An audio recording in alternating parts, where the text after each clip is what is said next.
I'm Kimberly Turner from cookingwithkimberly.com, and Mom's on the show today, Ingrid. Hi. And we're cooking up something really tasty that's not only great for St. Patrick's Day, but it's great anytime. That's right. This is how to roast whiskey-basted peameal bacon. So we have a recipe on the website, but this is like a half size of the peameal bacon. So that one calls for 4.5 pounder. This is 2.25 pounds. 2.25 pounds. So bear that in mind. I'm using half of the ingredients, and therefore it will also take about half the time too. So I've got a nice chunk of peameal bacon here, and if it's not just for breakfast anymore, okay? You can roast this up like a little roast instead of slicing it up for bacon. It's really delicious. It sure is. And we're gonna use whiskey and maple syrup.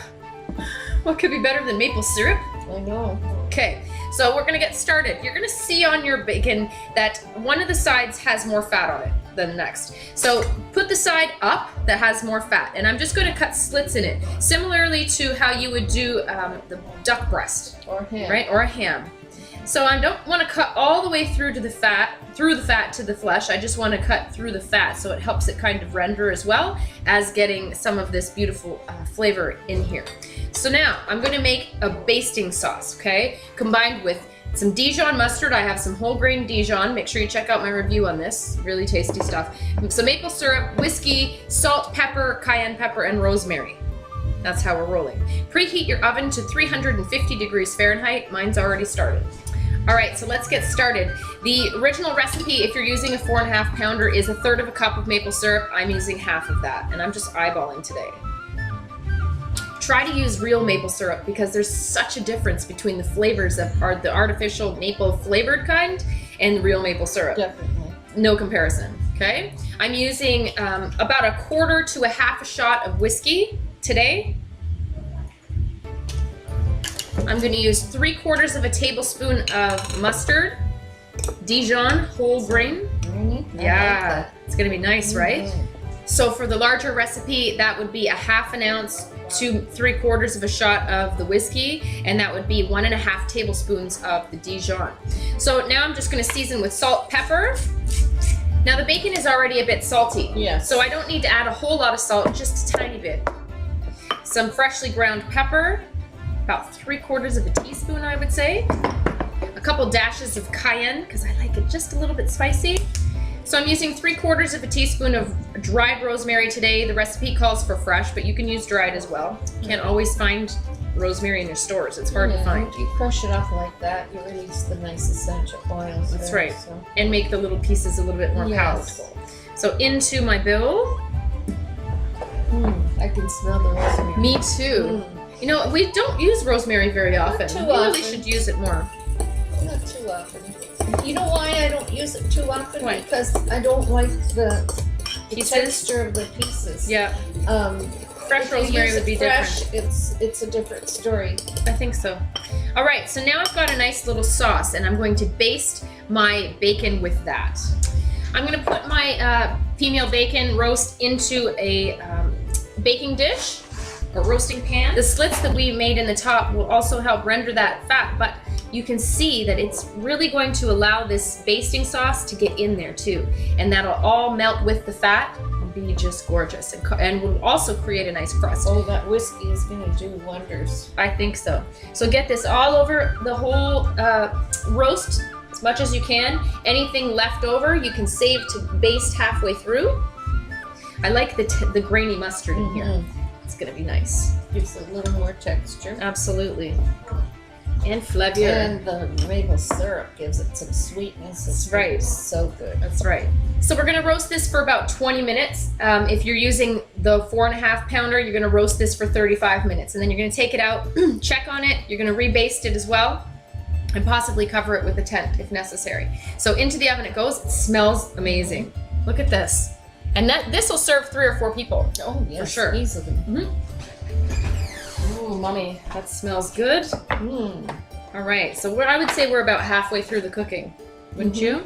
I think. I'm gonna baste it one more time with my remaining basting sauce here that I created. Ooh, it's all sizzling. The top is like all rendering beautifully.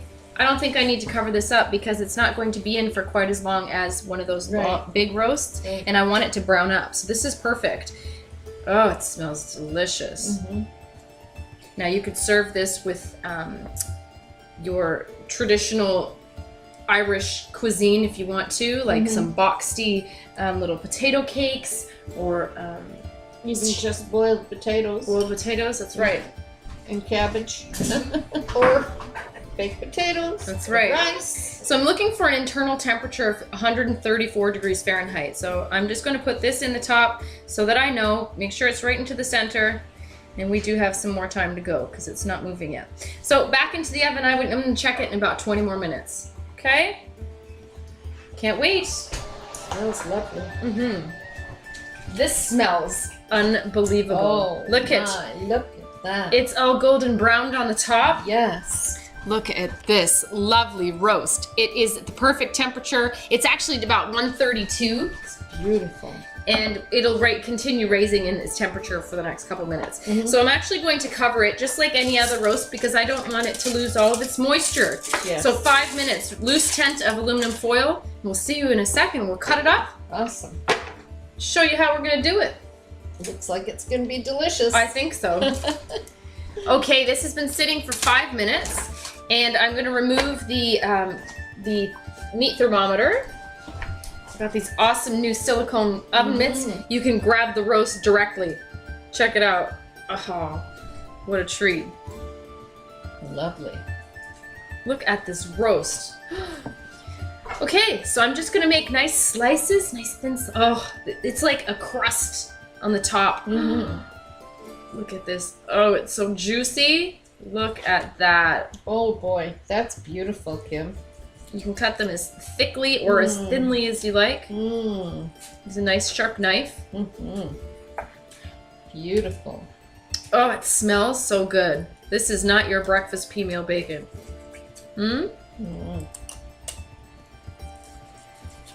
Look at it, so juicy. Let's try a piece of this, Mom. Okay. Here, let me cut it. I want some of this top crust.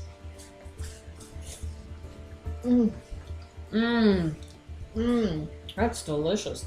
You know, when you make it for breakfast and you pan fry it, it tends to get dried out quite hard. This is so delicious. Now, peameal bacon is already sort of cured. And so it has some spices to it, some like pickling spices. But that crust is a winner. A little bit sweet from the maple syrup. So delicious. Beautiful whiskey-ish flavor. And that grainy mustard. Oh boy. That is so good. This might be the favorite way I have ever made my peameal bacon. These little browned bits. So good. And the rosemary. You know? I love this. It's not overpowered with rosemary. So moist. It's beautiful. This is lovely. I mean, look at the sheen. Just moisture. I'm gonna cut this down. Make it more even. Kim, that's wonderful. Oh, so good, Mom. I love it. Oh, the crust is so, I would make it like this all the time. That's really good. Even if we wanted to serve it for breakfast, I prefer it like this. Really? Oh, it's fantastic. Look at this. It's so moist and juicy. Look at that crust. That's what you want to try. Everyone needs to get a little piece of that crust. Man, that's good. It sure is. Now tonight we're serving this with rice and some fresh veggies. But again, you can just bake potatoes, boiled potatoes, cabbage, broccoli, whatever you want. Really tasty. If you don't like peameal bacon, try this because I bet that you would love this. I don't know how you could not like this. This is wonderful. It's almost like how corned beef is to beef. This is like the pork version, you know? Really, really nice. Anyhow, that's how you do it. That's how you roast a whiskey-basted peameal bacon. It is awesome. Love this. Very, very tasty. We need to go eat. So follow me on Twitter at Cooking with Kim E with a capital E. Like the fan page, facebook.com/Cooking with Kimberly. My shows are on ifood.tv/Cooking with Kimberly, youtube.com/Cooking with Kimberly, and you can find my channel on Roku, Cooking with Kimberly. Come to my website at cookingwithkimberly.com and subscribe. Interact with us and let us know what's going down in your culinary world, all right? Be a champion in your kitchen and eat deliciously. Bye. Bye-bye. Oh, that's awesome.